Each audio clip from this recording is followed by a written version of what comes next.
इस वक्त बड़ी खुशी मना रहे हैं कि सत्ता का बुलडोजर अजमेर तक जाएगा। बलिया भी कह रहा है उस गलत फहमी। दोस्तों, स्वागत है आपका हमारे चैनल NH एजेंसी पर। अजमेर शरीफ दरगाह पर मंदिर का दावा होने के बाद गुलाम रसूल बलियावी का एक बयान बहुत ही वायरल हो रहा है। इसमें उन्होंने कहा कि इस बार तुमने गलत जगह हाथ डाल दिया है। गुलाम रसूल बलियावी ने कहा कि हमारा मुंह मत खुलवाओ, वरना हम तुम्हारी इतनी पोल खोलेंगे कि तुम भारत में रहने लायक नहीं रहोगे। आइए दिखाते हैं उनका पूरा बयान।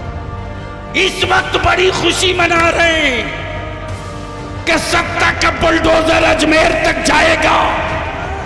बलिया भी कह रहा है उस गलत फहमी में मत रहो। अब तो सही जगह हाथ डाल दिए हो। अब तक दीवारों से टकरा रहे थे, अब मौला अली के बेटे से पंगा पड़ गया। और बलिया भी कहता है मत मेरे होठ पर उंगलियां रखो, वरना मैं वो पोल खोल दूंगा कि मेरी मस्जिदों के बुनियाद के नीचे शिवलिंग ढूंढने वालों, अगर मैंने ढूंढना शुरू कर दिया तो दूर दूर तक तुम भारत में कहीं नजर नहीं आओगे। पूछना चाहता हूं, अगर तुम ये कहते हो कि सबसे पुराने तुम हो तो बता दो जरा कि जब इतने पुराने तुम हो तो फिर हमारी मस्जिदों में तुम्हारे लोग पनाह क्यों लिए हुए थे? पनाह क्यों लिए हुए थे? इसलिए एक मस्जिद तो चली गई, बाबरी मस्जिद। भारत में अब कोई दूसरी बाबरी मस्जिद बनाने की गलती करेगा तो याद रखो बलिया भी हुकूमत से लेकर उन गुंडों को भी कह रहा है अब तक तारीख में एक करबला पड़ा गया था, भारत के हर गली में करबला नजर आएगा।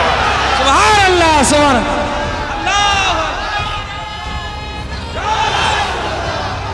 जिंदाबाद, लब्बाइक या रसूल अल्लाह। नारे तकबीर, नारे रिसालत। अरे मेरे ख्वाजा का हिंदुस्तान, मेरे ख्वाजा का हिंदुस्तान। अरे हिंदुस्तान का सुन्नी मुसलमान, अरे हिंदुस्तान का सुन्नी मुसलमान। हुजूर गाज़ी मिल्लत, हुजूर गाज़ी मिल्लत बलियावी साहब। नारे तकबीर, नारे रिसालत। बरसों बाद आज तेरी औलादों की औकात हुई जब तेरे बाप न ख्वाजा से हाथ मिला सके। याद दिला दू, छठी का दूध याद आ जाएगा। लेकिन अगर चुप है तो बुज़दिल मत समझना। हम अमन पसंद हैं, अमन के झंडे को झुकने नहीं देंगे। हम फसादी नहीं है, हम अमन के अलमबरदार हैं। हमने औलादों को सब्र सिखाया है, हमने अपने बच्चों को शुक्र सिखाया है, हमने अपनी औलादों को मोहब्बत और मरुब्बत सिखाया है। और यही वजह है कि कुफ्र मुंह तकते रह गया, इस्लाम छप्परों में दाखिल हो गया। लेकिन याद रखना, मुट्ठी 12 लोग निकालो 1991 का वो कानून, निकालो 1947 का वो कानून जिसमें डिक्लेयर है कि 1947 में जो मस्जिद, जो मंदिर, जो गिरजा, जो गुरुद्वारा जिस पोजीशन में है उसी पोजीशन में रहेगा, उसको कोई चेंज नहीं कर सकता।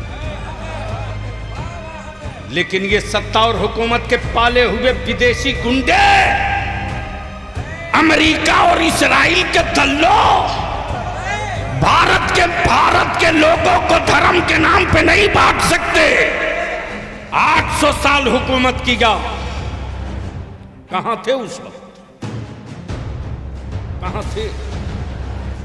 अब निकल के आए हो। 800 साल माने रखा, अभी तो 100 साल भी नहीं पूरा हुआ। अभी तो 100 साल भी पूरा नहीं, कितने टुकड़े कर दिए। 800 साल जब हमारे बाप दादा ने हुकूमत की, पाकिस्तान को वजूद में नहीं आने दिया, बांग्लादेश को कहीं से निकलकर अलग नहीं होने दिया। पेशावर से आगे बढ़ तो तन्हा तन्हा भारत वो मुल्क था। अगर चाहता तो आलमगीर औरंगजेब नाम बदल सकता था, नाम बदल सकता था, लेकिन यार इस्लाम वाला नाम नहीं बदलता है, नेचर बदल देता है। इस्लाम वाला नाम नहीं बदलता, नेचर बदल देता। जो खुद ही नंगा हो वो दूसरे को कपड़ा पहनाने की क्या बात करेगा। लेकिन अफसोस उन पर नहीं मुसलमान, अफसोस तुझ पर है। करोड़ों रुपया तुम खर्च करते हो,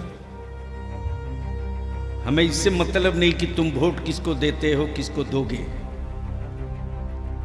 लेकिन इतनी बात बलियाबी जरूर कहेगा, आखिरी सांस तक कहेगा। सबके लिए तुम सोचते हो, अपनी औलादों के लिए, तेरी औलादों के लिए कभी किसी ने सोचा? कोई सोचा हो तो बताओ।